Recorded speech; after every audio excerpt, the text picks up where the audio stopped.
وَيَا قَوْمِ هَٰذِهِ نَاقَةُ اللَّهِ لَكُمْ آیَةٌ. قوم نے مطالبہ کیا کہ کوئی معجزہ دکھاؤ. حضرت نے دعا فرمائی، ایک چٹان پھٹ گیا، اس سے اونٹنی نکلی، بیٹھ کر بچہ دیا، بڑا دودھ دینے لگی. بہت سارے لوگ ایمان لے آئے، اکثر ہٹ درم رہے. رب العزت کی طرف سے صالح نے کہا اب تم پر آخری امتحان اس میں ہے کہ اس اونٹنی کو کچھ کہنا نہیں. فَذَرُوهَا چھوڑو اسے، تَأْكُلْ فِي أَرْضِ اللَّهِ کھاتی پھرے اللہ کی زمین میں. وَلَا تَمَسُّوهَا بِسُوءٍ پہنچانا نہیں اس کو تکلیف. طالب علم کہیں باغ میں چلا گیا تھا، امرود انار توڑ رہا تھا، کھا رہا تھا، باغ والا آیا پکڑا، کہا طالب علم ہو کر کے یہاں آیا ہے، کیوں ایسے کیا ہے؟ کہا اصل میں قرآن میں ایک آیت ہے، اللہ تعالیٰ نے صالح علیہ السلام کی اونٹنی کے بارے میں کہا تھا یہ پھرے گھومے جہاں چاہے کھائے. میرا خیال تھا جب خدا کی اونٹنی کو یہ حق ہے تو طالب علم کو بھی ہونا چاہیے. وَلَا تَمَسُّوهَا بِسُوءٍ اس کو کچھ نہ کہنا. فَيَأْخُذَكُمْ عَذَابٌ قَرِيبٌ بس آن پکڑے گا تم کو عذاب نزدیک کا. اس قوم میں ایک بدبخت تھا قزار بن سالف. قزار بن سالف اس کا معاشقہ چل رہا تھا ایک ناکارہ بدچلن عورت سے. اس عورت کے بھی بڑی مویشیاں تھی، جنگلوں میں چرتی تھی. سالی کی اونٹنی لمبی چوڑی دڑنگی پہلوان، وہ جس جنگل میں جاتی تھی ساری مویشیاں بھاگ لیتی. وہ اس عورت نے اپنے یار کو کہا کہ میں کب تک چوری چپ کے تجھ سے معاملے کرتی رہوں گی، کھل کر نکاح کرتے ہیں، لیکن میری ایک مشکل ہے کہ سالے کی اونٹنی سے میری مویشیاں برباد ہو گئی، تو سالے کی اونٹنی کا علاج کر. اس نے کہا یہ بڑا آسان کام ہے. اپنے یاروں کو رات کو کھڑا کیا، جب اونٹنی جنگل سے واپس ہوئی اس نے پیچھے سے حملہ کیا، کونچے کاٹ ڈالے. اس کے ساتھ بچہ تھا، وہ بھاگا. صالح علیہ السلام کو پتہ چلا، فرمایا بچے کو روکو. وہ غائب ہو گئی. اقوال مختلف ہے مفسرین. حضرت نے فرمایا آخری موقع میں تم لوگوں نے ضائع کر دیا، لہذا اب اللہ کا عذاب آئے گا. صالح کو کہا گیا کہ اپنے ماننے والوں کو فوراً ہٹاؤ یہاں سے، اور جبریل نے آ کے ایک چیخ ماری اور وہ لوگ اون دے منہ گر کر ہلاک ہو گئے. فَأَقَرُوهَا غور کرو، جنہوں نے صالح علیہ السلام کی اونٹنی کے کونچے کاٹ ڈالے ان کا حشر خراب.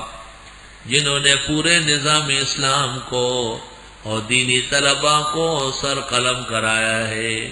افغانستان کی گلیوں اور کوچوں سے طالبان کی لاشوں کی خوشبو آ رہی ہے، وہ بھی اللہ کے عذاب کے انتظار میں رہے. فَأَقَرُوهَا پس انہوں نے ان کے کونچے کاٹ ڈالے. کونچے لا پنڈئی جو والے شاتا نہیں پنڈئی تو اردو کی کونچا ہے. فَأَقَرُوهَا انہوں نے ان کے کونچے کاٹ ڈالے. فَقَالَ تَمَتَّعُوا فِي دَارِكُمْ ثَلَاثَةَ أَيَّامٍ حضرت نے فرمایا فائدہ اٹھاؤ اپنے گھروں میں 3 دن تک، 3 دن کے بعد تمہارا تیجا ہوگا. ذَلِكَ وَعْدٌ غَيْرُ مَكْذُوبٍ یہ وعدہ ہے جو قابل رد نہیں، اس کی تکذیب نہیں ہوگی. فَلَمَّا جَاءَ أَمْرُنَا جب ہمارا عذاب کا فیصلہ آیا، نَجَّيْنَا صَالِحًا وَالَّذِينَ آمَنُوا مَعَهُ بِرَحْمَةٍ مِّنَّا بچایا ہم نے صالح کو اور ان لوگوں کو جو ایمان لائے حضرت کے ساتھ اپنی رحمت سے. وَمِنْ خِزْيِ يَوْمِئِذٍ اور اس دن کی رسوائی سے، قیامت کے دن. إِنَّ رَبَّكَ هُوَ الْقَوِيُّ الْعَزِيزُ بے شک تیرا رب قوی اور غالب ہے. وَأَخَذَ الَّذِينَ ظَلَمُوا الصَّيْحَةُ اور آن پکڑا ان لوگوں کو جو ظالم تھے ایک چیخ نے. فَأَصْبَحُوا فِي دِيَارِهِمْ جَاثِمِينَ ہو گئے وہ اپنے گھروں میں اوندے منہ. کَأَن لَّمْ يَغْنَوْا فِيهَا گویا کہ وہ رہے نہیں.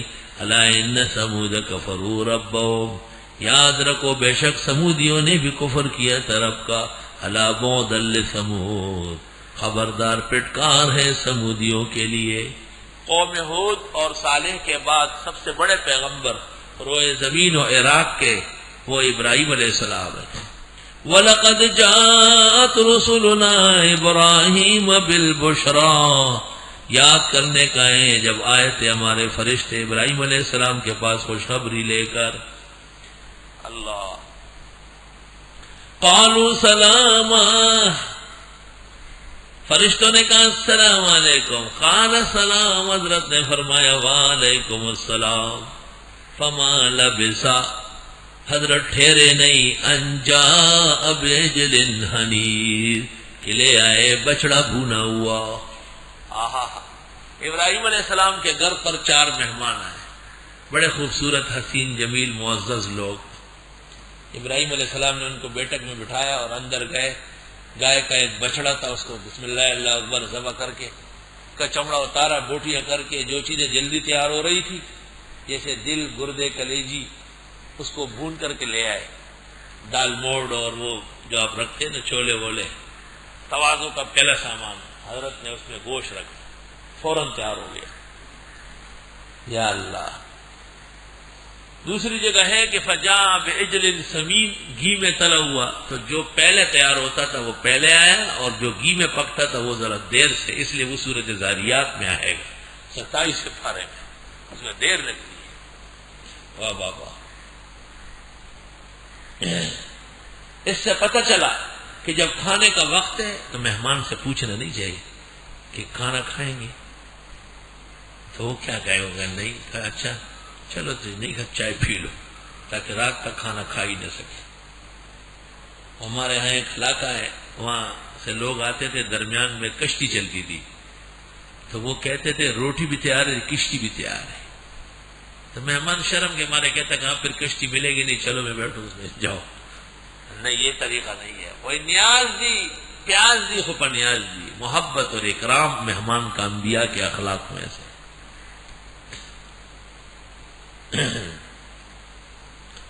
اور یقیناً آئے تھے ہمارے پیغمبر یعنی ہمارے قاصد ملائک ابراہیم علیہ السلام کے پاس خوشخبری لے کر، قالوا سلاما، قال سلام، فما لبثا، حضرت زیادہ نہیں ٹھہرے، ان جاء بعجل حنیذ، کہ لے آئے بچڑا بھون کر، فیہ مشروعیت الضیافہ، اس سے پتہ چلا مہمانی سنت ہے، المبادرۃ الیہا، جلدی تیار کرنا چاہیے، واستحباب مبادرۃ الضیف بالاکل منہا، مہمان کو بھی چاہیے کہ جو پیش اس میں سے لینے لگے۔